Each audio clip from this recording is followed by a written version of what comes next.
own face. It turns out that people prefer the face they see in mirrors to the face they see in photographs.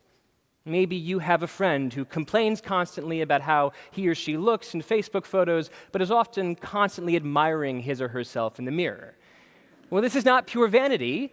This is mere exposure effect. The face is slightly asymmetric. We see different versions when we see a reflection versus a photo. And if you're not a celebrity, then the version you're most used to seeing is not in a photograph, but rather in the most common reflection in the world, in a mirror. You prefer that version of your face not because it's you at your most beautiful, but because it's you at your most familiar. In fact, the power of familiarity seems so deep that people think it must be written into our genetics.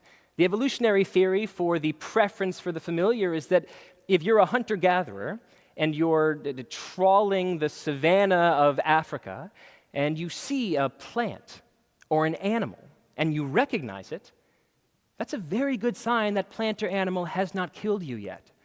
So, of course, you should prefer it.